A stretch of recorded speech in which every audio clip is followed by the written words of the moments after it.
9th standard science. Today's lesson is environmental science. Lesson number 24, biology partல 24வது பாடம் தான் இன்னைக்கு. சூழ்நிலை அறிவியல் அப்படிங்கிற பாடம் தான் பார்க்க போறோம். ஓகே, ஸோ பிஃபோர் தட் இன்னைக்கு நீங்க வந்து ஒரு ஸ்பெஷல் டே செலிப்ரேட் பண்ணிருப்பீங்க இல்லைங்களா? Yes, what is that? Science day.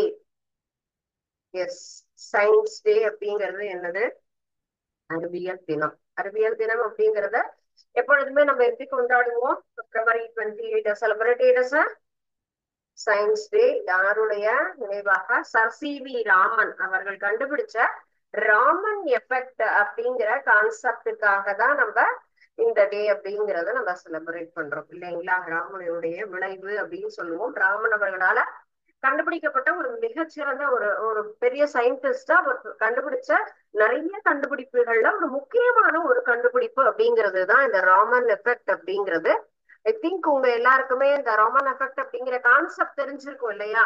Raman effect அப்படின்னா என்னது? நமக்கு ஒளி சிதறல் விளைவு அப்படிங்கிறது தான் நம்ம ராமன் எஃபெக்ட் சொல்லியிருக்கோம். எந்த ஒரு பொருள் இதுல பாருங்க, முப்பட்டகம் வழியாக ஒளியை நம்ம வந்து ஒளியாகப்பட்டது போகும்போது சாதாரணமாக இங்க என்ன இருக்கு? ஒரே ஒரு ஒயிட் கலர் லைட் ரேஸ் மட்டும் தான் இருக்கு, ஒற்றை நிற ஒளி அப்படிங்கிறது. அது அந்த முப்பட்டகம் வழிய செல்லும் பொழுது பிரிசம் வழியாக எப்படி சிதறல் அடைஞ்சு வருது? நமக்கு ஒளி கற்றைகள் பல்வேறு வண்ணங்கள் கொண்ட விர்ச்சியார் அப்படிங்கிற மாதிரி நமக்கு இந்த இடத்துல ஒளியாகப்பட்டது சிதறடைகிறது. படுகின்ற ஒரு ஒளியினுடைய அதிர்வெண் மட்டுமல்லாமல் நிறைய புதிய அதிர்வெண்களையும் கொண்டிருக்கிறது அப்படிங்கிறது தான் இந்த ஒளியினுடைய அலைநீள மாற்றத்திற்கு தான் நம்ம என்ன சொல்லியிருக்கோம்? ராமன் எஃபெக்ட் அப்படின்னு நம்ம அவர் வந்து பெயர் கொடுத்து சொன்னாங்க. இது வந்து 1930 தான் இவர் வந்து இதற்காக அவருக்கு நோபல் பிரைஸ் அப்படிங்கிறது கிடைச்சது. ராமன் விளைவு அப்படின்னா என்ன? ஒளி போகும் ஒரு ஊடகத்துக்குள்ளே ஒளியாகப்பட்டது செல்லும் பொழுது அது சிதறல் அடைஞ்சு அதுல வரக்கூடிய அந்த வேவ் லென்த் அலை நீளத்துல மாற்றம் ஏற்படுகிறது அப்படிங்கிற அந்த கண்டுபிடிப்பு தான் ராமன் விளைவு, ராமன் சிதறல் அப்படின்னு நம்ம சொல்றோம். சரிங்களா? அப்ப உள்ள போகக்கூட ஒளியில நமக்கு பல்வேறு வகையான மூலக்கூறுகள், எனர்ஜி எல்லாமே இருக்கு. ஆனா அது உள்ள போயிட்டு வெளியில வரும் பொழுது என்ன ஆகுது? அதுல நிறைய சேஞ்சஸ் இருக்கு அப்படிங்கிறதுதான் நமக்கு அந்த அதிர்வெண் மாற்றம் கொண்ட வரிகளை தான், இந்த லைன்ஸ் தான் என்ன சொல்லியிருக்கோம்? ராமன் லைன்ஸ், ராமன் வரிகள் அப்படின்னு நம்ம சொல்லியிருக்கோம். அந்த என்ன மாதிரினா படுகதிருக்கு சமமாக நமக்கு அலைநீளம் இருக்கக்கூடியது. அந்த இதை வந்து என்ன சொல்லியிருக்கோம்? ராலே லைன்ஸ், ராலே வரிகள் அப்படின்னு சொல்லியிருக்கோம். அந்த முதல் வரியை விட நமக்கு அடுத்தடுத்து இங்க படுகின்ற ஒளிக்கதிர், இந்த ஒளியை விட இதுல வரக்கூடிய அலை நீளங்கள் அதிகமாக இருக்கு. அந்த உள்ள வரக்கூடிய அந்த வெள்ளை ஒளியை காட்டிலும் சிதறடைஞ்சு வர ஒளியில நமக்கு நிறைய அதுல அலைவெண்கள் இருக்கு அப்படிங்கிறது தான் நம்ம அதுல கண்டுபிடிச்சாங்க. இதுதான் என்ன சொல்லியிருக்கோம்? ராமன் எஃபெக்ட், ராமன் விளைவு அப்படின்னு சொல்லியிருக்கோம். சரிங்களா? சோ யூஸ்வலா நீங்க எல்லாருமே எப்படி கொண்டாடி இருப்பீங்க? எல்லா ஸ்கூல்லயுமே most of the schools are celebrated as science day, science expo day அப்படின்னு நம்ம சொல்லுவோம் இல்லைங்களா? சயின்ஸ் எக்ஸிபிஷன் நம்ம எல்லாருமே என்ன பண்ணுவாங்க? இந்த நாள்ல வந்து கண்டக்ட் பண்ணுவாங்க. அந்த மாதிரி நீங்க உங்களுக்குள்ள ஒரு எக்ஸ்பீரியன்ஸ், நான் இத்தனை எக்ஸ்பெரிமெண்ட் நான் வந்து கண்டக்ட் பண்ணியிருக்கேன், இந்த நான் வந்து செஞ்சிருக்கேன் அப்படிங்கிற எக்ஸ்பீரியன்ஸ் இருக்கா? ஏன்னா from the beginning first standard KG students கூட எல்லாமே எக்ஸ்பிளைன் பண்ணுவாங்க. பார்ட்ஸ் ஆஃப் பிளான்ட் அப்படின்னு சொல்லுவாங்க. எந்த ஒரு ஐட்டம்ஸ், அறிவியல் என்பது நம்ம படிக்கிற இந்த மெயின் மட்டும் கிடையாது, நம்மளை சுற்றி இருக்கிற எல்லாமே சயின்ஸ் ரிலேட்டட் தான். அது மருத்துவத்துறை, விண்வெளியாகட்டும் அல்லது ஆராய்ச்சி துறையாகட்டும், இயற்பியல், வேதியியல், உயிரியல், இதே மாதிரி நமக்கு ஏன் நம்ம ஜியாகிரபிக்கல் அப்படிங்கிறதுமே இது. இப்ப சயின்ஸ் அப்படிங்கும் போது எல்லா விஷயங்களையுமே நம்ம எக்ஸ்பிளைன் பண்ணலாம். உணவு முதற்கொண்டு, ஏன்னா உணவு என்பது முழுவதுமாக நமக்கு வேதியியல் பொருள்களால் ஆக்கப்பட்டது. ஆல் த பார்ட்ஸ், நம்மளுடைய உடம்புலயே நிறைய கெமிக்கல் காம்பவுண்ட்ஸ் இருக்கு, ரத்தத்துல அத்தனை கெமிக்கல்ஸ் இருக்கு, நமக்கு எத்தனை என்சைம்ஸ் நம்ம உடம்புல வந்து செக்ரீட் ஆகிறது இல்லையா? சோ அறிவியல் என்பது இது பூகோளத்தை பத்தி சொல்லலாம், விண்வெளி ஆராய்ச்சியை பத்தி சொல்லலாம் இல்லையா? அப்போ அந்த மாதிரி எனக்கு இத்தனை எக்ஸ்பெரிமெண்ட் கண்டிப்பாக எல்லோருமே பார்ட்டிசிபேட் பண்ணணும். இது நம்ம 4 பேர் வந்து கேட்பாங்க இல்லையா? விசிட் பண்ண வருவாங்க, சீஃப் கெஸ்ட் வருவாங்க, பேரண்ட்ஸ் வருவாங்க, வேற வேற ஸ்கூல்ல இருந்து இதெல்லாமே நமக்கு ஒரு புது அனுபவம், நம்முடைய அறிவை வெளிப்படுத்தக்கூடிய ஒரு விஷயம். அவங்க 4 கேள்வி கேட்பாங்க, நமக்கு தெரியல அப்படிங்கிற ஹெசிடேஷன் வரக்கூடாது. இப்ப நம்ம கிளாஸ்ல கேட்கும் போது நீங்க வந்து உங்களால முடிஞ்ச போது நீங்க என்ன பண்றீங்க, கேள்வி கேட்கறீங்க இல்லையா, கேள்வி கேட்டு பதில் சொல்லணும். அப்ப கேள்வி என்பதுதான் நம்முடைய அந்த நாலேஜை இம்ப்ரூவ் பண்ணக்கூடிய ஒரு விஷயம். அந்த கொஸ்டின் கேட்கிற ஒரு கான்செப்ட், அப்ப யார் வந்து கேட்டாலும் என்னால அந்த கான்செப்ட் பத்தி பர்ஃபெக்டா நமக்கு எந்தெந்த லாங்குவேஜ்ல தெரியுமோ அதுல நம்ம என்ன பண்ணலாம், எக்ஸ்பிரஸ் பண்ணலாம்.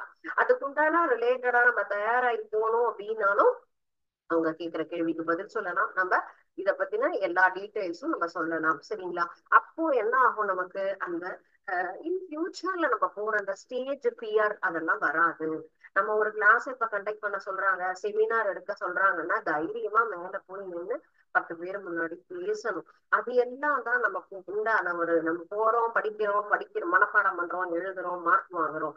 அது மட்டுமே நமக்கு வந்து படிப்பு கிடையாது. நிறைய ஜெனரல் நாலேஜ், இந்த மாதிரி ஒவ்வொரு போட்டிகள்லயும் நம்ம பங்கேற்றுக்கணும். நீங்க பெஸ்டா சொன்னா உனக்கு கண்டிப்பா என்ன தருவாங்க, பிரைஸ் தருவாங்க. பிரைஸ் தரணுங்கிறது இல்ல, நீ உன்னுடைய எக்ஸ்பிரஷன், அவங்க சொல்ற அப்ரிசியேஷன், அது எல்லாமே நமக்கு பரிசு தான். இத்தனை பேர் வந்தாங்க, நான் எல்லாரும் முன்னாடியும் நான் இப்படி எல்லாம் நான் வந்து எக்ஸ்பிளைன் பண்ணினேன் அப்படின்னு நீ பேரண்ட்ஸ் எல்லாம் சொல்லலாம். சோ இதுக்காக இவ்வளவு தூரம் சொல்றேன்னு சொன்னா, இதுவரைக்கும் பார்ட்டிசிபேட் பண்ணாத குழந்தைங்க எல்லாருமே please participate each and every competition. கட்டுரை போட்டி ஆகட்டும், அல்லது நமக்கு பேச்சு போட்டி ஆகட்டும், நடன போட்டி, எந்த போட்டியா இருந்தாலும், விளையாட்டு போட்டி, நோ அப்படிங்கிற வார்த்தையை தவிர எல்லாத்துக்கும் கலந்துக்கணும். என்னால முடியும், நான் செய்வேன் அப்படிங்கிற ஒரு கான்பிடன்ஸ் நமக்குள்ளார இருந்தது அப்படின்னு சொன்னா எல்லா விஷயங்களுக்கும் உண்டானது தேட தேட கிடைக்கும். தேடினா மட்டும்தான் நமக்கு எல்லா விஷயங்களுமே கிடைக்கும். இப்ப நீ தேடலன்னு சொன்னா இன் ஃபியூச்சர் ஒரு வேலைக்கு போற அப்படின்னா கூட கிடைச்ச வேலையை செஞ்சுட்டு அதுக்கு உண்டான ரெமுனரேஷன் மட்டும் வாங்கிட்டு அப்படியே இருந்துருவோம். ஆனா நாலேஜ் கெயின் பண்ணணும் அப்படின்னு சொன்னா மேல மேல மேல நம்மளால என்ன ஆக முடியும், ரீச் ஆக முடியும். சோ சயின்டிஸ்ட் அப்படின்னு சொன்னா ஒரே ஒரு ஆராய்ச்சியில எல்லாம் இவரெல்லாம் எதுவுமே கண்டுபிடிச்சிடல. அவங்க வந்துட்டு எடிசன் பல்ப கண்டுபிடிக்க எத்தனை முறை பரிசோதனை, 1000 முறை அப்படின்னு சொல்லுவாங்க. அப்ப ஒவ்வொரு முறை அவங்களுடைய வந்துட்டு பரிசோதனையில ஃபெயிலியர் ஆனாலும் மீண்டும் மீண்டும் பரிசோதனை செஞ்சுதான் நமக்கு சக்சஸ் கொடுத்துருக்காங்க. அதனால ஒரு தடவை நம்ம வந்துட்டு மேல ஏறிட்டு, ஒரு சின்ன குழந்தை நீ நடக்க ஆரம்பிக்கிற, ஒரு தடவை கீழே விழுந்துட்டு அழுதாங்கிறதுனால நீ நடக்காமையே போயிட்டியா, திரும்ப திரும்ப திரும்ப விழுந்து விழுந்து விழுந்து எழுந்துதான் நம்ம வரோம். சைக்கிள் கத்துக்கும் போது அடிபடாத குழந்தைங்களோ, வண்டியில சைலன்சர்ல சூடுபடாதவங்களோ யாருமே கிடையாது. அது கேர்ளா இருந்தாலும் சரி, பாயா இருந்தாலும், சின்ன சின்ன அடியா இருந்தாலும், ஐயோ நான் வண்டியே தொட மாட்டேன், ஒரு தடவை போய் சின்ன ஒரு ஆக்சிடென்ட் ஆயிடுச்சுன்னா நான் இன்னும் வண்டி எடுக்கவே மாட்டேன் அப்படின்னு நடந்தே போயிட்டு இருக்கோமா? இல்ல இல்ல, நான் பாத்துக்கிறேன், இனிமே சரி பண்ணிக்கிறேன், இந்த தவறு. அது போலதான் முயற்சி என்பது. இந்த மாதிரி ஒவ்வொரு சயின்டிஸ்ட பத்தி தெரிஞ்சுக்கும் பொழுது நம்முடைய முயற்சி அப்படிங்கிறது அதிகமா இருக்கணும். அதுதான் முக்கியத்துவம் கொடுக்கணும். இன்னைக்கு நான் ஒரு பெரிய டீடைல் ஆன்சர் படிக்கிறேன், வரலையா 4 சென்டென்ஸ் மட்டும் படி, அடுத்த ஒரு நாள் 4 சென்டென்ஸ் படி, கண்டினியூஸா அதை நம்ம என்ன பண்ணணும், தொடர்ந்து படிக்கும் போது அதை பத்தின அறிவு அப்படிங்கிறது நமக்கு வளரும், நமக்கு ஈஸியா கெயின் ஆயிடும். ஓ இதை யார் படிக்கிறது அப்படின்னு ஒதுக்கி வச்சுட்டோம்னா அதுக்கப்புறம் அதுல இன்ட்ரெஸ்ட் போயிடும், இன்வால்மெண்ட் இல்லாம போயிடும். சரிங்களா? சோ யார பத்தி தெரிஞ்சுக்கிட்டாலும், அது வரலாற்று துறையா இருந்தாலும் சரி, அது நம்முடைய தேசிய இந்திய விடுதலைக்காக பாடுபட்டவர்களா இருந்தாலும் சரி, சயின்டிஸ்ட் ஒவ்வொருத்தரை பத்தியும் நம்ம தெரிஞ்சுக்கும் போதும் ஏதாவது ஒரு கான்செப்ட நீ மனசுல இதை நம்ம இனிமே மாத்திக்கணும் அப்படிங்கிற மாதிரி நீ வந்துட்டு அத ஒரு போட்டா எடுத்துக்கலாம், ரோல் மாடலா எடுத்து நம்ம என்ன பண்ணணும், செயல்படணும். நம்மாலையும் முடியும், முடியாதது யாருமே இல்லை. நிச்சயமாக யாரும் ஒவ்வொரு குழந்தைங்களும் தான், நீங்க தான் சமுதாயத்தினுடைய அடுத்த பில்லர்ஸே. சோ அதுல சயின்டிஸ்ட் வருவாங்க, பெரிய பெரிய தலைவர்கள் வரலாம், ஆராய்ச்சியாளர் வரலாம், ஸ்பேஸ்ல போறவங்க வரலாம், இப்பேற்பட்ட விஷயங்கள். நிச்சயமாக ஒரு ஒரு விஷயத்தையும் ஒவ்வொரு இன்ஸ்பிரேஷனுமே நமக்கு உண்டான ஒரு மோட்டிவேஷன் அப்படிங்கிறது தான். நம்ம எடுத்து செயல்பட்டோம்னா கண்டிப்பாக சாதிக்க முடியும். சரிங்களா? சோ இன்னைக்கு பாக்குறது இந்த சூழ்நிலை அறிவியல் அப்படிங்கிறது நேச்சரே நமக்கு ரொம்ப வித்தியாசமானது இல்லைங்களா? சோ எல்லாத்தையுமே ஆராய்ச்சி பண்ணணும். இப்ப இவர் ராமானப்பட் அப்படின்னு கண்டுபிடிச்சாருன்னா அவர் வாழ்க்கையில எதேச்சியா பார்த்த அந்த விஷயத்த கொண்டு வரணும். இது ஏன் இப்படி நடக்குது, அது அவரா கண்டுபிடிச்சு பார்த்ததுனாலதான். சோ இப்போ வந்துட்டு ஒரு முடிவு எப்படி கட்டுது, அதனுடைய வாழ்க்கை முறை எப்படி இருக்கு, ஒரு செடியினுடைய வளர்ச்சி எப்படி இருக்கு, சுத்தி நடக்கிற விஷயங்களை நம்ம அப்சர்வ் பண்ணணும். அந்த மாதிரி நமக்கு அப்சர்வ் பண்ற ஒரு நேச்சர் வந்ததுனாலே அதுதான் ஆராய்ச்சி. ஆராய்ச்சி என்பது உட்கார்ந்து செயல்படணுங்கிறது கிடையாது. நார்மலா நம்முடைய வாழ்க்கையில நடக்கக்கூடிய விஷயங்களை நம்ம யோசிக்கணும். திங்கிங் அப்படிங்கிறதுதான் நமக்கு அந்த சயின்டிஸ்ட் உண்டான ஒரு விஷயங்கள். சரிங்களா? செல்ல மட்டுமே பார்க்கணும், அடுத்தது வேற ஏதாவது நமக்கு பிடிச்ச விஷயங்களுக்காக நம்ம ஸ்பெண்ட் பண்ணணும், அதை யாருமே தடை சொல்லல. ஆனா நல்ல விஷயங்களையும் கூர்ந்து கவனிச்சு அதுல நம்ம இயற்கையோட ஒன்றி பாக்குறதுனாலதான் நமக்கு நிறைய விஷயங்கள் எல்லாமே நமக்கு ஐடென்டிஃபை ஆகும். சோ இப்போ நம்ம ஃபேஸ் பண்ணக்கூடிய ஒரு விஷயம், புயல் ஏன் வருது, ஏன் வெள்ளம் வருது, ஏன் இயற்கை சீற்றம் வருது, உடனே ஆராய்ச்சி பண்ணி சொல்றாங்கப்பா காற்றழுத்த தாழ்வு மண்டலம் உருவாயிருக்கான்ப்பா, அவ்வளவுதான். அப்படி கேட்டு மூவாயிடக்கூடாது. அப்படின்னா என்ன, எதனால உருவாகிறது அப்படின்னு நம்ம யோசிச்சோம்னா அதை பத்தின தகவல் நமக்கு தெரியும். சரிங்களா? இந்த லெசன்ல நம்ம பாக்குறது இந்த பயோஜியோகெமிக்கல் சைக்கிள் அப்படிங்கிறதா. புவியில் ஏற்படக்கூடிய நமக்கு ஒவ்வொரு வேதி சுழற்சிகள், உயிர் புவி வேதி சுழற்சி அப்படிங்கிறதுதான் நம்ம மெயினா இந்த லெசன்ல பார்க்க போறோம். சோ பயோஜியோகெமிக்கல் சைக்கிள் அப்படிங்கிறது. சோ சைக்கிள் அப்படின்னாலே என்னது, ரொட்டேஷன். ஆல்ரெடி இதுல நம்ம பார்க்க போறது எல்லாமே சின்ன கிளாஸ்ல இருந்து பார்த்த சாதாரண சமாச்சாரம் தான். So biogeochemical cycles. So இந்த சைக்கிள் அப்படின்னா எதை பத்தினது, பயோனா நம்ம லைஃப், ஜியோ அப்படிங்கிறது எர்த், ஜியோமெட்ரி அப்படின்னு சொன்னா வடிவியல், அதே மாதிரி ஜியோகிராபி அப்படின்னு சொல்லும் போது புவியியல், இந்த பூமி சம்பந்தப்பட்ட ஒரு விஷயம். சோ இதுதான் பயோஜியோ கெமிக்கல் சைக்கிள் அப்படின்னு சொல்லக்கூடியது. உயிர் புவி வேதி சுழற்சிகள். சோ இந்த வேதி சுழற்சிகள்ல முதலாவதாக நம்ம பார்க்க போறது என்னென்ன சைக்கிள்ஸ் எல்லாம் பார்க்க போறோம்னா, water cycle and then nitrogen cycle, carbon cycle. So இந்த சைக்கிள்லாம் தான் நம்ம இந்த லெசன்ல தெரிஞ்சுக்க போறோம். சோ இதுல ஃபர்ஸ்ட் பயோஸ்பியர். நம்ம இருக்கக்கூடிய இடம் என்னது, நம்ம உயிர் இருக்கிறது பயோஸ்பியர் அப்படின்னு சொல்லக்கூடியது உயிர் கோளம் அப்படின்னு நம்ம சொல்றோம் இல்லைங்களா? சோ உயிர்கள் இருக்கக்கூடிய இந்த பூமியாகப்பட்டது, எர்த்லதான் நம்ம சர்வைவ் ஆகக்கூடிய எல்லா விஷயங்களுமே கிடைக்கிறது. சோ நம்ம என்ன பண்றோம், அதுதான் நம்ம வாழ்ந்துட்டு இருக்கோம். இதுவே நம்ம எல்லா கிரகங்களுக்கும் போறோம், கண்டுபிடிக்கிறாங்க செவ்வாயில என்ன இருக்கு, வியாழன்ல இருக்கு, என்ன நம்மளால போய் உயிர் வாழ முடியுமாங்கிற ஆராய்ச்சி. ஆனா கான்பிடென்டா நம்மளால இங்க வாழ முடியும்னா காற்று, உணவு, உடை, இருப்பிடம் எல்லாம் கிடைக்கக்கூடிய பிளேஸ்ங்கிறது பூமி மட்டும்தான் இல்லைங்களா? சோ இதுல கிடைக்கக்கூடிய ஒரு விஷயத்தான் நம்ம நினைச்சிருக்கோம், ரெண்டு விஷயமா பிரிக்கிறோம். Biotic or living characters and then abiotic or non living characters அப்படிங்கிறது. பயோட்டிக் அண்ட் தென் ஏபயோட்டிக், உயிருள்ள காரணிகள், உயிரற்ற காரணிகள் சொல்லலாம். உயிருள்ள காரணி அப்படின்னு சொன்னா என்னது, நம்மளை சுத்தி இருக்கக்கூடியது. பேசிக்கா தெரியும், தாவரம், விலங்கு, மீதி எல்லாருமே தான். Plants, animals are called as a living organism. So இவங்க எல்லாருமே என்னது, உயிர் உள்ளவங்க. ஏபயோட்டிக் நான் லிவிங் ஆர்கானிசம்ஸ் அப்படின்னு சொன்னா என்ன வரும், இதுக்கு நமக்கு எளிதா எல்லாருக்குமே ஆன்சர் தெரியும் இல்லைங்களா? So plants and animals and humans, இவங்க எல்லாரையுமே நம்ம என்ன சொல்றோம், உயிருள்ள காரணிகள். சோ இவங்க யார் யாரு, பிரஷர், அழுத்தம், அட்மாஸ்பியர்ல இருக்கக்கூடிய முக்கியமான விஷயங்கள், அண்ட் தென் வாட்டர், நீர், சாயில், மண், டெம்பரேச்சர், வெப்பநிலை, இது எல்லாமே உயிரற்ற காரணிகள். உயிரற்ற காரணின்னு சொன்னா நம்ம யூஸ் பண்ணக்கூடிய பொருள்களை சொல்லக்கூடாது. காரணிகள் சொல்லும் போது நம்ம வெப்பநிலை, அழுத்தம், காற்று, நீர், மண், சூரிய ஒளி, இவங்க எல்லாரையும் தான் நம்ம என்ன சொல்லியிருக்கோம், உயிரற்ற காரணிகள் அப்படின்னு சொல்லக்கூடிய நான் லிவிங் ஆர்கானிசம் அப்படின்னு சொன்னது. சோ இது எல்லாமே நமக்கு. ஆனா நம்மோட இந்த காரணிகளும் இவங்கெல்லாம் இருக்கிறதுனாலதான் நம்மளால இங்க இருக்க முடியுது. தண்ணி, மண்ணு, வெப்பநிலை, சூரிய ஒளி, அழுத்தம், இவங்களும் நமக்கு தேவை இருந்தா மட்டும்தான் நம்மளால இங்க என்ன பண்ண முடியும், சர்வைவ் ஆக முடியும்.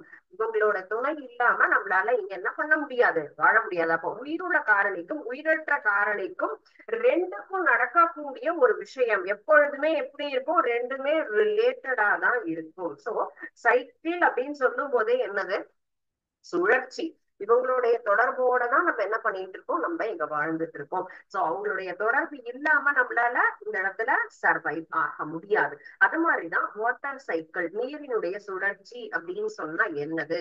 அப்போ ஒரு சுழற்சி என்பது நீர் சுழற்சி என்னது, நைட்ரஜன் சுழற்சினா என்ன, கார்பன் சுழற்சினா என்ன, இதெல்லாம் தான் தெரிஞ்சுப்போம். அப்போ உயிருள்ளவர்களுக்கும் உயிரற்றவர்களுக்கும் எல்லா ஊட்டச்சத்துகளுக்குமே நமக்கு வந்து அதுதான் உயிர் பவி. நமக்கு வந்துட்டு உயிர் புவி அப்படின்னு சொல்லும் பொழுது ரெண்டு பேருமே பயோ ஜியோ ரெண்டும் தொடர்போட இருக்கக்கூடிய அந்த ஒரு விஷயத்தை தான் நம்ம இதுல பார்க்க போறோம். ஸோ ஃபர்ஸ்ட் சைக்கிளா நம்ம பாக்குறது வாட்டர் சைக்கிள் அப்படின்னு சொல்லக்கூடிய நீர் சுழற்சி. இந்த நீர் சுழற்சியும் நமக்கு நல்லா தெரிஞ்ச ஒரு கான்செப்ட் தான் இல்லைங்களா? ஸோ வாட்டர்ங்கிறது நமக்கு எல்லா இடத்துலயும் 3 ஸ்டேட்டாக இருக்கக்கூடிய ஒரு விஷயம். சாலிடா இருக்கும், லிக்விடா இருக்கும், அண்ட் தென் கேஸ், திடமா திரவமா வாயு, 3 ஸ்டேட்லயும் இருக்கக்கூடிய ஒரு முக்கியமான ஒரு பொருள்.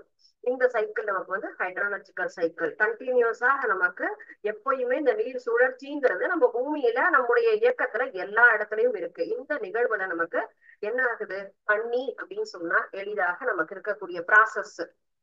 நம்ம ஒரு சைக்கிள் சொன்னா என்ன, ரொட்டேஷன். ரொட்டேஷன் அப்படிங்கறதுதான் என்ன சொல்லியிருக்கோம், water. So water cycle. So நீராகப்பட்டது எவ்வாறு இந்த சுழற்சி முறையில நமக்கு வருது அப்படிங்கிறது தான் நம்ம என்ன சொல்றோம், வாட்டர் சைக்கிள் அப்படின்னு சொல்றோம்.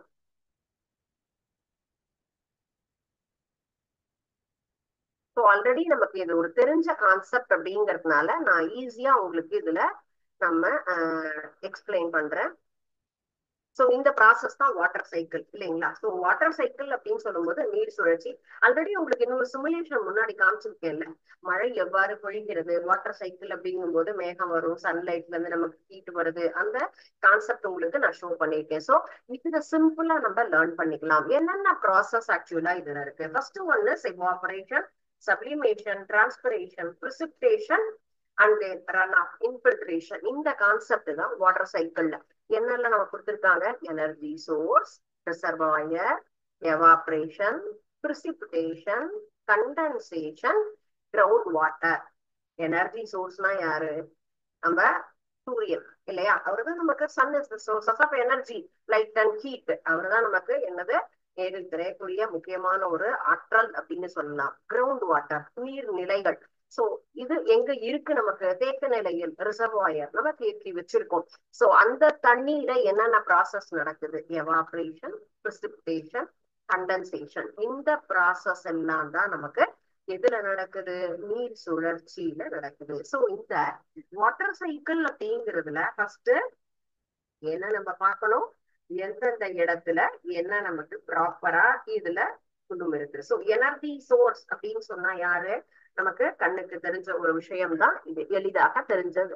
எனர்ஜி சோர்ஸ் அப்படிங்கிறது யாரு, சன் இல்லையா, sun. And then next one is evaporation. Evaporation அப்படிங்கிறது என்னது, இங்கிறது நீராகப்பட்டது நமக்கு ஆவியாக வெளியேறக்கூடிய நிலை. அதுதான் நம்ம என்ன சொல்லிருக்கோம், எவாபரேஷன் அப்படின்னு சொல்லியிருக்கோம் சரிங்களா? ரிசர்வாயர், ரிசர்வாயர்னா என்னது, நமக்கு நீராகப்பட்டது தேங்கி இருக்கக்கூடிய நிலை. அந்த இடத்துல தண்ணியாகப்பட்டது நமக்கு என்ன இருக்கு, தேங்கி நிக்குது. சோ நெக்ஸ்ட் ஒன் இஸ் எவாபரேஷனுக்கு அடுத்த ப்ராசஸ் என்னது, நமக்கு precipitation அப்படின்னு சொல்லுவோம் இல்லைங்களா? So this is precipitation process. This is condensation. மேகமா உருவாகி தண்ணியா நமக்கு வருது. This is ground water. நிலத்தடி நீர். சோ இந்த ஒரு கான்செப்ட் தான், நிலத்தடி நீர் அல்லது மழை மூலமாக நீராகப்பட்டது வாட்டர் நமக்கு எங்க, ரிசர்வாயர்ல நம்ம என்ன பண்ணிருக்கோம், ஸ்டோர் பண்ணி வச்சிருக்கோம், தேக்கி வச்சிருக்கோம். அததான் நம்ம என்ன சொல்லிருக்கோம், டேம், ரிசர்வாயர். சோ அந்த இடத்துல தேங்கி இருக்கக்கூடிய தண்ணி, different kinds of water bodies. நமக்கு லேக் இருக்கு, ரிவர் இருக்கு, பாண்ட் இருக்கு, ஓஷன் இருக்கு. These are all the different kinds of water bodies. From the water bodies, the water is evaporated with the help of sunlight. சூரியனுடைய வெப்பத்தின் காரணமாக இங்க தேக்கி வைக்கக்கூடிய எல்லா நீரும் ஆவியாக வெளியேறுகிறது. சோ நீராவி அப்படிங்கிறது என்னது, எங்க இருந்து நமக்கு வருது, ஃபுல்லுமே எவாபரேஷன்ங்கிறது இங்க இருந்து ஆவியாகுது. சோ அடுத்தது என்ன ஆகும், இந்த இடத்துல நமக்கு precipitation, மேகமாக மாறும். தென் கண்டென்சேஷன். சோ கண்டென்சேஷன் அப்படின்னு சொல்லும் போது நமக்கு அந்த இடத்துல என்ன ஆகுது, அந்த கண்டென்சேஷன் ப்ராசஸ்னா மேகமாக உருவாகி நமக்கு அந்த இடத்துல மழை பொழிவு அப்படிங்கிறது நமக்கு உருவாகும் சரிங்களா? சோ இது எல்லாமே கரெக்டா? anyone in his interest to participate this?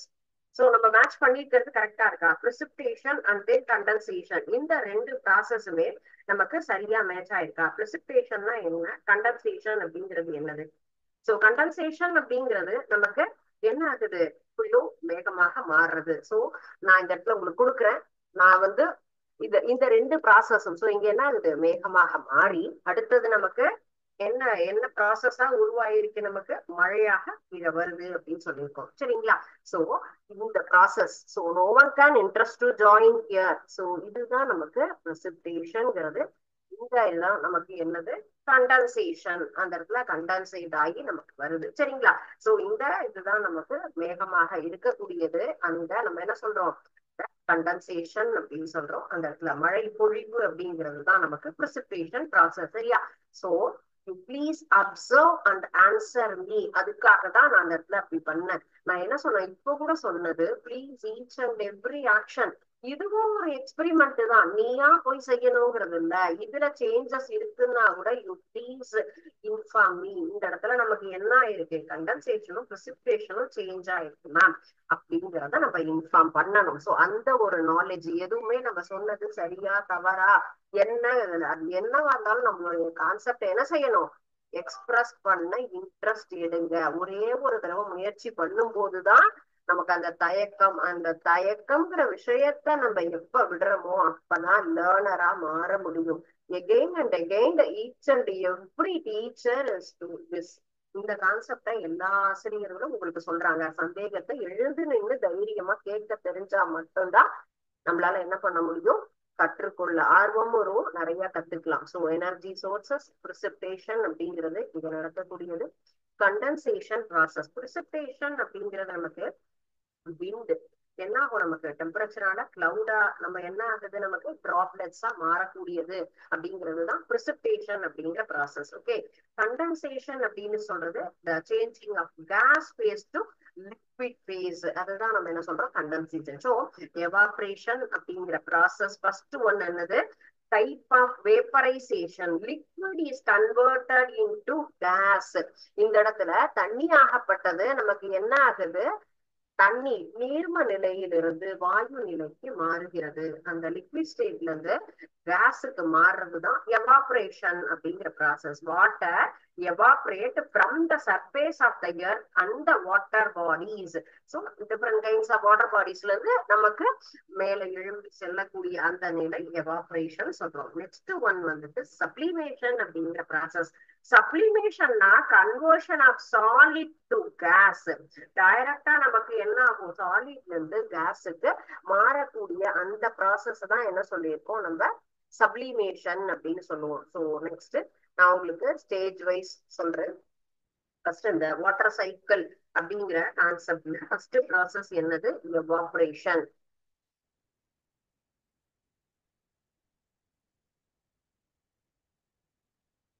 Evaporation அப்படிங்கிற ப்ராசஸ் என்னது? நமக்கு liquid is changed into gas.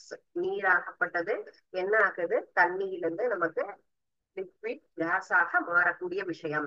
Type of vaporisation. Liquid convert into gas. So ஒரு குறிப்பிட்ட வெப்பநிலையில என்ன ஆகுது? ஆவியாக மாறக்கூடியது. Next process sublimation. சப்ளிமேஷன் அப்படிங்கிறது டைரக்டா சாலிட் சேஞ்ச் இன்டு கேஸ். திடப்பொருளாகப்பட்டது நேரடியாக ஆவியாக மாறக்கூடியது. சோ அதுல லிக்விட் பேஸ் நமக்கு இன்பிட்வீன்ல இருக்கக்கூடிய லிக்விட் பேஸ் நமக்கு நீர் இப்போ பனிக்கட்டி உருகி தண்ணியா மாறி ஆவியா மாறதை விட டைரக்டா நமக்கு என்னவா மாறுது? ஆவியாக மாறக்கூடியது அப்படிங்கிறது தான். அந்த இடத்துல நமக்கு நீர் நிலையில உருவாகக்கூடிய அந்த நீர் ஆவியாகப்பட்டது என்ன ஆகுது? டைரக்டா பதங்கமாதல் அப்படிங்கிற நிலை மூலமாக நமக்கு பனிப்பாறையில இருந்து என்ன ஆகும்? அப்படியே நமக்கு நீராவியாக மாறுகிறது. அந்த பனிப்பாறை நமக்கு தண்ணியாக நீர்ம நிலைக்கு மாறாம வாயு நிலைக்கு மாறக்கூடியது அப்படிங்கிறதுதான் இந்த இடத்துல சப்ளிமேஷன். அடுத்தது நமக்கு டிரான்ஸ்பிரேஷன் அப்படின்னு சொல்றது. பிரிசிப்டேஷன் நீராவி போக்கு அப்படின்னு சொல்றது. அந்த பிரிசிப்டேஷன் ப்ராசஸ் அப்படிங்கிறது தான் நம்ம என்ன பார்த்தோம்? அந்த இடத்துல மேகம் என்பது நமக்கு மழையாக மாறக்கூடியது. சேஞ்ச் ஆஃப் விண்ட், மேகம் எல்லாமே நமக்கு பெரிய பெரிய மழை துளிகளாக மாறக்கூடிய அந்த ஒரு விஷயம். கிளவுட் எல்லாம் ஒன்றாக இணைந்து வாட்டர் டிராப்லெட்டாக நமக்கு மாறுகிறது, நீர் திவலைகளாக நமக்கு மாறுது. அந்த கான்செப்ட தான் நம்ம என்ன சொல்லியிருக்கோம், precipitation அப்படிங்கிற process. So due to the change in wind, so clouds எல்லாம் கம்பைன் ஆகி பெரிய பெரிய மழை துளியாக நம்ம மழையாக மாறக்கூடியது. இதுல மழை அப்படின்னு சொன்னா ஹெவி ரெயின் அப்படின்னு நம்ம சொல்றதை விட சின்ன சின்னதா வரக்கூடிய நீர் துளிகள் நமக்கு மழை துளி அப்படின்லாம் சொல்லுவோம் இல்லைங்களா. வரக்கூடிய ட்ரிசலிங்ஸ் அப்படிங்கிற கான்செப்ட் இருக்குல்ல, சின்ன சின்னதாக வரக்கூடிய மழை துளி நீர் திவலைகளாக வரும், மேகமாக மாறும், கிளவுட்ஸா, இது எல்லாமே. Okay, so and first one is evaporation, sublimation, sorry இந்த இடத்துல நமக்கு டிரான்ஸ்பிரேஷன் அண்ட் தென் கண்டன்சேஷன், அதுக்கப்புறம் தான் precipitation ப்ராசஸ் வரும். ஸோ டிரான்ஸ்பிரேஷன் அப்படிங்கிறது தான் நமக்கு நீராவி போக்கு அப்படின்னு சொல்றோம் இல்லைங்களா. அந்த கான்செப்ட் நம்ம நீராவி போக்கு அப்படிங்கிறது எங்க நடக்கும், ப்ராசஸ் இன் பிளான்ட். பிளான்ட்ல நமக்கு லீஃப்ல இருக்கக்கூடிய ஸ்டொமேட்டா பார்ட் அப்படிங்கிற இலை துளையில நமக்கு நீராகப்பட்டது என்ன ஆகும், இங்கிருந்து செடியில இருக்கக்கூடிய நீர் எல்லாமே ஆவியாக மாறக்கூடிய அந்த ஒரு கான்செப்ட் தான் டிரான்ஸ்பிரேஷன் அப்படிங்கிறது, நீராவி போக்கு. And next one is condensation. Condensation அப்படிங்கிற process changing of gas to liquid phase, that is condensation. Condensation அப்படிங்கிற ப்ராசஸ் நமக்கு எப்படி ஆவியாதல், பதங்கமாதல், நீராவி. குளிர்விக்கும் போது ஒரு தட்டை நம்ம வெந்நீர் நம்ம வைக்கிறோம் வீட்டுல, ஹாட் வாட்டர்னா மேல ஒரு லிட் போட்டு மூடுறோம், எடுத்துட்டா கொஞ்ச நேரத்துல ஹாட் வாட்டர் நல்லா பபிள்ஸ் வருதுன்னா அந்த பபிள்ல இருந்து என்ன ஆகுது, நீர் திவலைகளாக மேல படிஞ்சிருக்கும் இல்லைங்களா. அப்போ அந்த நீராகப்பட்டது ஆவியாக மாறி மீண்டும் நீர் திவலைகளாக வரக்கூடியது. அது கூல் ஆகுது, நம்ம கூல் பண்ணிட்டோம், அடுப்பு ஆஃப் பண்ணிட்டோம் போது ஹீட் ரெடியூஸ் ஆகும் போது அந்த கண்டன்சேஷன் ப்ராசஸ் நீராவியாக இருக்கக்கூடியது. சோ இந்த இடத்துல கேஸா இருக்கிறது நமக்கு லிக்விடா சேஞ்ச் ஆகக்கூடிய அந்த ப்ராசஸ் தான் கண்டன்சேஷன் அப்படிங்கிற ப்ராசஸ். ஓகே, அண்ட் நெக்ஸ்ட் ஒன்னு precipitation ப்ராசஸ். precipitation தான் நமக்கு காற்றாகப்பட்டது என்னவா மாறி இருக்கு, நீர் திவலைகளாக மாறக்கூடிய அந்த ஸ்டேஜ், அந்த ப்ராசஸ் நம்ம என்ன சொல்லியிருக்கோம், கிளவுட்ஸ் எல்லாம் டிராப்லெட்டா நமக்கு மாறக்கூடியது, நீர் திவலைகளாக மாறக்கூடிய அந்த ஒரு process precipitation process. And next one is நமக்கு மழை பொழிவு. ரன் ஆஃப் அப்படிங்கிறது மழையாக மாறி நமக்கு என்ன ஆகும், மேல இருந்து கீழே வரக்கூடிய அந்த ஒரு செயலை தான் என்ன சொல்லியிருக்கோம், மழை பொழிவு. காற்று அல்லது வெப்பநிலை மாறுபடும், அப்படி மாறுபடும் பொழுது அந்த இடத்துல அந்த டிராப்லெட்ஸ் எல்லாமே நமக்கு ரெயினாக மாறி வரும், மழையாக நமக்கு பூமிக்கு வரக்கூடியது. அண்ட் பூமிக்கு வரக்கூடிய எல்லா தண்ணியுமே மழை வருது அப்படின்னு சொன்னா தரை மேல எல்லாம் அப்படியே தேங்கி நிக்குதா நம்ம வீட்டு வாசல்ல, இல்ல, எல்லாம் எங்க போயும் ஏதாவது ஒரு இடத்துல நமக்கு சேரும். Some of the precipitate water moves into deep the soil or otherwise நமக்கு ஒவ்வொரு இடத்துலயும் நீர்நிலைகளுக்கு எல்லா இடத்துக்குமே போய் சேர்ந்துரும். ஆஃப் வாட்டர் அப்படிங்கிறது கம்பைன் ஆகி எல்லா இடத்துக்குமே நமக்கு அந்த வாட்டர் பாடிஸ் ஆகப்பட்ட ரிவர்ஸோ லேக்குக்கோ போய் நமக்கு சேர்ந்துரும். ஓகே, சோ அதுதான் நம்ம தரையில வரக்கூடிய தண்ணி எல்லாத்தையுமே நம்ம சேர்த்து வைக்கிறது. ஓகே, அண்ட் இன்ஃபில்ட்ரேஷன் அப்படிங்கிற ப்ராசஸ். இன்ஃபில்ட்ரேஷன் ப்ராசஸ் அப்படிங்கிறது ஒரு சில தண்ணி பூமிக்குள்ளார போகும். இன்ஃபில்ட்ரேஷன்னா பூமியாகப்பட்டது தண்ணியை என்ன பண்ணிக்கும், இழுத்துக்கும், அப்சர்வ் பண்ணிக்கும். அது பூமிக்கு அடியில என்ன வாட்டரா நமக்கு ஆகும், கிரவுண்ட் வாட்டர். நம்ம வீட்டுல நமக்கு அதே மாதிரி நிறைய மண் இருந்தது, இப்போ எல்லா இடமுமே பில்டிங்காவே இருந்ததுன்னு சொன்னா என்ன ஆகாது, இந்த கிரவுண்ட் வாட்டர் அப்படிங்கிறதுக்குமே எந்த இடத்துலயும் வாய்ப்பு இல்லாம போகும். இதே நிறைய செடி கொடி மரங்கள்லாம் இழுத்து நமக்கு நிலத்தடி நீர் அதிகமாச்சு அப்படின்னு சொன்னா நம்ம வீட்டுல அந்த ஏரியால எல்லாம் நமக்கு எப்பயுமே வாட்டர் ஸ்கார்சிட்டி அப்படிங்கிறது சம்மருக்கெல்லாம் வராது. சோ அந்த மாதிரி நமக்கு பூமியாகப்பட்டது மண் நிறைய இழுத்து கிரவுண்ட் அதை அப்சர்வ் பண்ணி தேக்கி வச்சுக்குது அப்படின்னு சொன்னா அந்த இடத்துல நமக்கு கிரவுண்ட் வாட்டர் லெவல் அப்படிங்கிறது இன்க்ரீஸ் ஆகும். Next one is percolation. பர்குலேஷன்னா நம்ம அந்த precipitate வாட்டர் என்ன ஆகுது, நமக்கு அந்த பாறைகளுக்கு நடுவுல பூமிக்கு அடியில போகக்கூடிய தண்ணி ஆகப்பட்டது என்ன ஆகும், நமக்கு ஊடுருவி அதுக்குள்ளார எல்லா இடத்துக்குமே பாறைகளுக்காகட்டும் அல்லது உள்ள இருக்கக்கூடிய எல்லா இடத்துக்கும் நமக்கு போகக்கூடிய விஷயம்தான். So infiltration and percolation are the two related different process. Movement of water through the soil.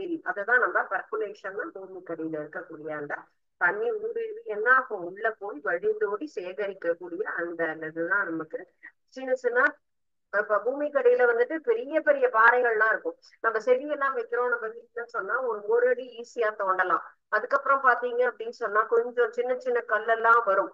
பெரிய நமக்கு கிணறு தோன்றோம், ஆழ்துளை கிணறு தோன்றோம்னு சொன்னா என்ன பண்ணுவோம், நல்லா ட்ரில் பண்ணுவோம், மோட்டார் வச்சு ட்ரில் பண்ணி தான் பண்ணுவோம். இதே ஒரு சில இடங்கள்ல வந்துட்டு பணம் தோன்றாங்கன்னு சொன்னா பாறையெல்லாம் வச்சு வெடிக்கிறாங்க அந்த இடத்துல அப்படின்னு சொல்லுவாங்க. அப்ப உள்ள இருக்கக்கூடிய பாறைகளை நம்ம வந்து பிரேக் பண்ணணும்னு சொன்னா அவ்வளவு கஷ்டம். அப்ப அந்த இடத்துல சின்ன சின்ன கேப் இருந்தாலும் இந்த மழை நீர் ஆகப்பட்டது என்ன ஆகும், உள்ள ஊடுருவி செல்லும் டீப்பா அந்த இடத்துல.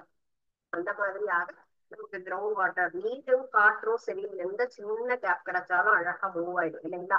பூமிக்கு அடியில அந்த மாதிரி போக போகதான் நமக்கு நிலத்தடி நீர் அப்படிங்கிறதும் நமக்கு அதிகமாகுது. சோ இதுதான் நமக்கு யூஸ்வலா வாட்டர் சைக்கிள் அப்படின்னா. சோ நமக்கு உண்டான ஒரு இம்பாக்ட்ஸ் என்ன, சோ நம்மளுடைய ஆக்டிவிட்டிஸ்ல வாட்டர் சைக்கிள் அப்படின்னு சொன்னா இதுல எந்தெந்த வகையில நம்ம இதை டிஸ்டர்ப் பண்றோம், கண்டிப்பாக எல்லாருக்கும் தெரிஞ்சிருக்கும்ல.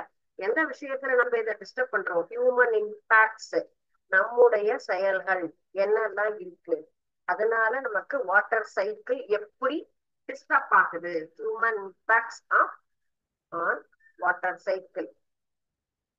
மனிதர்களுடைய செயல்பாடு, நீர் சுழற்சியில் மனிதனுடைய தாக்கம் என்னது, மெயினான விஷயம் என்ன நமக்கு, அர்பனைசேஷன். அர்பனைசேஷன் அப்படிங்கிறது என்னது, நகரமயமாதல். இப்ப என்ன சொன்னேன், நான் நிறைய பில்டிங் கட்டுறோம்னு சொல்றோம் இல்லையா. பில்டிங் நிறைய கட்டும் பொழுது நமக்கு நிலம் அப்படிங்கிறதே குறைஞ்சிக்கிட்டே வரும். பெரிய பெரிய பெரிய பில்டிங் கட்டி நம்ம வந்து உருவாக்கிட்டு இருக்கோம். ஃபேக்டரிஸ் எல்லாம் கட்டுறோம்னு சொன்னா மண் இருக்கக்கூடிய இடம் அப்படிங்கிறது நமக்கு ரொம்ப குறைவாயிட்டே வருது. அப்ப பூமிக்கடியில தண்ணி ஆகப்பட்டது உள்ள போகவே போகாது, ரொம்ப கஷ்டமான ஒரு process. And then dumping of plastic waste. நமக்கு நெகிழி பொருள் அப்படிங்கறது மேல போட்டா, ஒரு பிளாஸ்டிக் கவரை போட்டா அதுக்குள்ளார தண்ணி உள்ள போகுமா. வாசல்லையே நம்ம வீட்டு வாசல்லையே நிறைய குப்பையை போட்டு வச்சிருக்கோம். நிறைய ஸ்நாக்ஸ், எல்லா ஸ்நாக்ஸ் மெட்டீரியலுமே பிளாஸ்டிக்கால தான் வருது. கலர் கலர் கலரா வருது பாருங்க. அதுவும் இப்ப இருக்கக்கூடியது எல்லாமே ஜங்க் ஃபுட் எல்லாம் பாருங்க, green colour, yellow colour, red colour, blue colour திக்கான ஒரு பிளாஸ்டிக் மெட்டீரியல் கவர். அதெல்லாம் சாப்பிட்டா அப்படியே கொண்டு போய் வெளில போட்டு வருவோம். அது எல்லாம் அப்படியே மண்ணு மேல படிஞ்சு கிடக்கும். சோ அது தண்ணி அந்த இடத்துல நீங்களே ஒரு டம்ளர் வாட்டர் அந்த இடத்துல விட்டு பாருங்க, அதை தாண்டி உள்ள போகுமான்னு பக்கத்துல எல்லாம் வழிஞ்சு ஓடி போயிடும். இதுதான் மெயின். அப்போ பிளாஸ்டிக் வேஸ்ட் டம்ப் பண்ண நமக்கு கிரவுண்ட் வாட்டர் லெவல் அப்படிங்கிறதே நமக்கு குறையும். பூமிக்கடுல போகக்கூடிய ஒரு தண்ணி அப்படிங்கிற லெவலே டிக்ரீஸ் ஆகும் இந்த பிளாஸ்டிக் மெட்டீரியல்ஸ் தான். சோ தண்ணியில நம்ம தூக்கி வீசுறோம் போகும்போது, அப்ப அந்த நீர் நிலைகள்லையும் பிளாஸ்டிக் மெட்டீரியல்ஸ், பாட்டில் ஆகட்டும், கப் ஆகட்டும். இப்ப நம்ம லாஸ்ட் லெசன்ல என்ன பார்த்தோம், கார்பனேட்டட் காம்பவுண்ட்ஸ்ல நம்முடைய செயல்களாகப்பட்டதுனாலதான் இந்த உலகம் பூரா எல்லா இடத்துலயுமே இந்த பிளாஸ்டிக் அன்வான்ட். அதுக்குதான் நம்ம என்னென்ன நம்பர் இருந்தா என்ன ரெசின் கோடு இருந்தது, எதை பயன்படுத்தணும், எதை ஒன்ஸ் யூஸ்டு, எதை எப்படி ரிமூவ் பண்ணணும் அப்படிங்கறது எல்லா ப்ராசஸும் படிச்சோம். சோ அதை எல்லா இடத்துலயும் எப்பயும் இம்ப்ளிமெண்ட் பண்ணினா நம்முடைய என்விரான்மெண்ட் அப்படிங்கிறது ரொம்ப தூய்மையா வச்சுக்கலாம், பாதுகாப்பா வச்சுக்கலாம். சரிங்களா. சோ இன்னைக்கு பார்த்த எந்த கான்செப்ட்ல தான் இந்த பயோஜியோ கெமிக்கல் சைக்கிள் அப்படின்னா என்ன அப்படிங்கிற கான்செப்ட், அதனுடைய இன்ட்ரடக்ஷன் தான். And what is water cycle. Water cycle அப்படிங்கிறது நம்ம ஆல்ரெடி நோங்கிறதுனால ஒரு சின்ன ஆக்டிவிட்டி மூலமா தான் தெரிஞ்சுட்டோம். அண்ட் தென் யார் நமக்கு வந்துட்டு இன்றைய தினமான சிறப்பு அறிவியல் தினமாக நமக்கு யாரை நம்ம செலிப்ரேட் பண்ணிட்டு இருக்கோம், சர் சி.வி. ராமன் அவர்கள் 1930 வேதியியல் துறையில இவர் வந்துட்டு நோபல் பரிசு அப்படிங்கறது வாங்கியிருக்காரு. ஒளி சிதறல் அப்படிங்கிற அந்த கான்செப்ட கண்டுபிடிச்சு அவர் வாங்கியிருக்காங்க. சோ இது எல்லாமே உனக்கு ஒரு இன்ஸ்பிரேஷனா இருந்து நீ நிறைய விஷயங்களை என்ன பண்ணணும், லேர்ன் பண்ணணும். சோ லேர்னிங் அப்படின்னு சொன்னாலே அதுக்கு பேசிக்காக செய்யக்கூடிய ஒரே விஷயம் என்னது, எழுந்து நின்று கேள்வி கேட்கணும். சரிங்களா. சோ ப்ளீஸ் இப்போ இன்னைக்கு நடத்தின இந்த கான்செப்ட்ல ஏதாவது டவுட் இருந்ததுன்னு சொன்னா, இல்ல எனக்கு இது புரியல அப்படின்னு சொன்னா இங்க கேள்வி கேளுங்க. கண்டிப்பா கேட்க கேட்கதான் நாலேஜ் அப்படிங்கிறது கெயின் ஆகும். அல்லது வீட்டுக்கு போய் படிச்சுட்டு வாங்க, வந்துட்டு நெக்ஸ்ட் கிளாஸ்ல கண்டிப்பா கேளுங்க. ஸோ ஃபர்ஸ்ட் நெக்ஸ்ட் நம்ம பாக்குறது MCQ கொஸ்டின். நம்ம பார்த்த கார்பன் அண்ட் இட்ஸ் காம்பவுண்ட்ஸ், கார்பனும் அதன் சேர்மங்களும் அப்படிங்கிற பாடத்துல இருந்து இன்னைக்கு நம்ம இந்த ஒரு மதிப்பெண் வினாக்கள் நம்ம பார்க்கலாம். ஃபர்ஸ்ட் ஒன், கரி மற்றும் டேஷ் ஆகிய இரண்டும் கார்பன் எனும் ஒரே தனிமத்தால் ஆனவை. அது தங்கமா, வைரமா, வெள்ளியா? சின்ன சின்ன டெஸ்ட்டுக்கும் முக்கியத்துவம் கொடுங்க. முக்கியத்துவம் கொடுத்தா மட்டும்தான் என்ன ஆகும் நமக்கு, அது வந்துட்டு நல்ல சக்சஸ் அப்படிங்கிறது கொடுக்கும். So charcoal and dash were made up of same element, that is gold, diamond or silver. So இந்த மூணுல எது சரியானது? ரொம்ப சிம்பிளானதுதான், ஆனா நீங்க கரெக்டா அதை ஆன்சர் ஃபைண்ட் அவுட் பண்ணி எழுதுங்க. கார்பனின் சேர்மங்கள் எத்தனை வகைப்படும்? Second question. 1, 2, 3. Carbon compounds R classified into dash types. 1, 3 or 2. Carbon compounds are classified into dash types 1, 3 or 2. கனிம கார்பன் சேர்மங்களில் ஒடுக்கும் காரணியாக இருப்பது CO, carbon monoxide, carbon dioxide, carbon monoxide plus hydrogen. Inorganic carbon compounds best reducing agent is carbon monoxide. Option 1. Option 2, carbon dioxide, carbon monoxide plus hydrogen is the third option. You choose the right option for this question. Dash is a good conductor of heat and electricity. Diamond, graphite or both. வெப்பம் மற்றும் மின்சாரத்தை நன்கு கடத்துவது எது? வைரமா, கிராஃபைட்டா அல்லது ரெண்டுமேவா? So அந்த ஒரு வித்தியாசம்ங்கிற ஒரு concept படிச்சிருப்போம் இல்லைங்களா, அந்த டிஃபரன்ஸ்ல இது இருக்கும். Dash is an inspirable chemical entity associated with the living organism. Carbon, hydrogen or nitrogen. உயிர்களுடன் தொடர்புடைய பிரிக்க முடியாத ஒரு வேதிப்பொருள் அப்படிங்கிறது கார்பனா, ஹைட்ரஜனா, நைட்ரஜனா? எது நம்முடைய முக்கியமானது? எல்லா இடத்துலயும் இருக்கக்கூடிய ஒரு முக்கியமான ஒரு கார்பனின் எலக்ட்ரான் அமைப்பு. Electronic configuration of carbon is 2,4, 3,4, 4,4. இதுல எது right answer? You choose the right answer for electronic configuration of carbon. 7th question. Dash ஹைட்ரோகார்பன்களின் ஒற்றை பிணைப்பு கார்பனுக்கு எடுத்துக்காட்டு. Ethene, methane, எத்தைன். ஹைட்ரோகார்பன்களில் ஒற்றை பிணைப்பு கார்பனுக்கு எடுத்துக்காட்டு. Ethene, methane, ethyne. In hydrocarbons, examples for single bonded compound is ethene, methane or diene. Dash மூலக்கூறு வாய்ப்பாட்டையும் வேறுபட்ட மூலக்கூறு அமைப்பையும் கொண்டது என்னது? மாற்றியம். ஒரே வேறுபட்ட இரண்டும் சரி. இந்த இடத்துல நமக்கு ரைட்டான ஆன்சர் வரணும். Okay. Dash molecular formula may exhibit different structural arrangement is known as isomerism. Same, different or both 1 and 2. இதுல எது ரைட் ஆன்சர்? படிக வடிவ உடையன்னு வரும் இந்த இடத்துல. கார்பனுக்கு எடுத்துக்காட்டு. சோ அது என்னது? கிராஃபைட். தங்கமா, வைரமா அல்லது பிளாட்டினம்? சோ எது படிக வடிவம் உள்ள கார்பனுக்கு சரி. நமக்கு எது நமக்கு இதுல எக்ஸாம்பிள்? தங்கம், வைரம் அல்லது பிளாட்டினம்ங்கிறது. Dash is the example for crystalline forms of carbon. Gold, diamond or platinum. இது மூணுல எது ரைட் ஆன்சர்? புல்லரினில் டேஷ் கார்பன் அணுக்கள் உள்ளன. எத்தனை கார்பன் இருக்கும்? Dash number of carbon atoms are present in fullerene. 60, 80 or 40. So இந்த கொஸ்டின்ஸ் எல்லாமே அதுல 50% தான் எடுத்திருக்கோம். அந்த கார்பன் அண்ட் இட்ஸ் காம்பவுண்ட்ஸ் லெசன்ல கார்பனும் அதன் சேர்மங்களும் இருக்கக்கூடிய பாடத்துல ஒரு பாதி பகுதியில தான் இந்த கொஸ்டின்ஸ் எடுத்திருக்கோம். சோ சரியா எல்லா கொஸ்டினுக்குமே ஆன்சர் எழுதி என்ன பண்ணுங்க, ஃபுல் மார்க் செக்யூர் பண்ணணும். ஒவ்வொன்றுலயுமே அந்த மாதிரி எடுத்தோம்னு சொன்னா ஆனுவல் எக்ஸாமும் சரி, எந்த ஒரு பரீட்சையிலையும் நம்மளால எக்ஸாமினேஷன்னாலே முழுவதுமாக அதுல நம்மளால என்ன பண்ண முடியும்? எல்லா இடத்துலயுமே கரெக்டா இன்வால்வ் ஆகி படிச்சு மார்க்குங்கிறத வாங்க முடியும். ஓகேங்களா? சோ இன்னைக்கு நடத்தின சாப்டரை கண்டிப்பா வீட்டுல படிச்சுட்டு வாங்க. டவுட் இருந்ததுன்னு சொன்னா நெக்ஸ்ட் கிளாஸ் டிஸ்கஸ் பண்ணலாம். Okay, thank you students. வாழ்க பாரதம், வெல்க தமிழகம்.